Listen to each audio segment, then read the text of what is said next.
On va faire un petit intermède qui nous fait du bien. On va se débarrasser en ce 29 mai, 20 ans jour pour jour. Ah, il y a Pierre-Yves qui est là, bien prêt. Romain Bessonnet, Alain Vélo, quelques référents. Ça tangue, ça tangue. On va aller se débarrasser de ce torchon de la honte. Terminé. Brexit. Brexit. Brexit. Brexit. Brexit. Brexit. Brexit. Ah non, merde.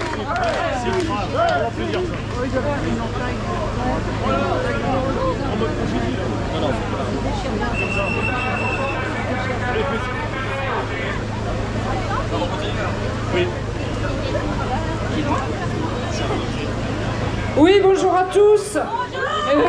La trahison a été consommée en 2008. Pardon, excusez-moi, je suis la référente du Lot et référente nationale à l'agriculture. Anne-Marie Coustou. Voilà, alors nos paysans, donc on a trahi déjà en 2008 la volonté du peuple et depuis ça n'a pas arrêté, on n'arrête pas de les trahir, on n'arrête pas, l'Union européenne ordonne et nos députés s'agenouillent, le gouvernement s'agenouille avec grand plaisir et nos députés encore plus. Et du coup, on est en train de les enterrer les uns après les autres. Quand allons-nous, quand les Français vont-ils enfin réagir pour défendre leur souveraineté alimentaire? Eh bien, il est urgent parce que dans tous les pays d'Europe, déjà, on est en train de les tuer pareil, mais en France plus particulièrement. Et là, on est en train d'arracher des oliviers centenaires en Espagne pour mettre des panneaux photovoltaïques. Et ils ont même ressorti une loi d'expropriation pour exproprier les paysans réfractaires qui refusent de céder leurs terres. Eh bien, chez nous, on n'a pas de loi. On a une loi d'expropriation, normalement, c'est uniquement pour le service public, hein, les routes, les ponts, etc. Mais là, on a fait une loi de réquisition. Et la réquisition, vous le savez, ça peut être les personnes, les biens, les véhicules et les terres. Donc, ce qui veut dire qu'ils vont nous confisquer les terres si on n'y met pas fin, exactement comme ils ont fait en Ukraine et ailleurs. Voilà, alors donc déjà, rien que pour ça, et puis pour tout le reste, et pour toutes les trahisons, eh bien, en 2005, c'était non, en 2025, c'est non, non, encore un non, et toujours non. Voilà. Brexit.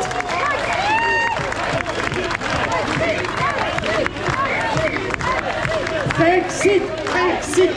Alors, je vais vous lire des noms de députés qui ont participé à cette trahison de 2008 du traité de Lisbonne. Alors, Dominique Tian, Jean Tibéry, Alfred Tracy-Payog, Georges Tron, Jean Huberschlag, Yves Vandeval, François Vanson, Mesdames Isabelle Vasseur, Catherine Vautrin, Patrice Vercher, Philippe Vittel, Gérard Voisin, Michel Voisin, Jean-Luc Warsmann, André Wojciechowski et Gaël Yano.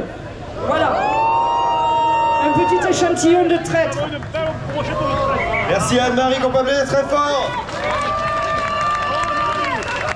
On enchaîne avec Patrick Alati de Haute-Savoie. Bonjour à tous. Il y a encore un combat qu'ils n'ont pas gagné. Ils l'attaquent, mais pour l'instant, ils ne l'ont pas gagné. C'est l'attaque pour l'énergie des barrages et des centrales hydrauliques. Il faut savoir que les barrages et les centrales hydroélectriques ne sont pas entretenus. C'est interdit par l'Union européenne. Et un barrage, ça bouge. Un barrage, c'est attaqué par la nature elle-même, par l'eau.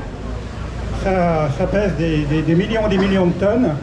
Et le fait de ne pas les entretenir, ben, on met en cause dans le futur soit des effondrements de ces barrages qui vont attaquer la nature, les hommes, l'humain, et là ils n'en ont rien à foutre. Donc ce combat, ils n'ont pas encore gagné. Il faut absolument être solidaire de tous les combats pour maintenir les barrages du côté national. Un domaine aussi qui est attaqué, c'est l'agriculture de montagne. Il faut savoir qu'il y a 20 ans en arrière, il y avait encore plus de 6000 exploitations en Haute-Savoie et en Savoie. Et aujourd'hui, il n'y a plus que 2500 exploitations. Bon voilà, et ça c'est du bien manger, c'est du bien recevoir sur le plan touristique. et c'est du travail de proximité.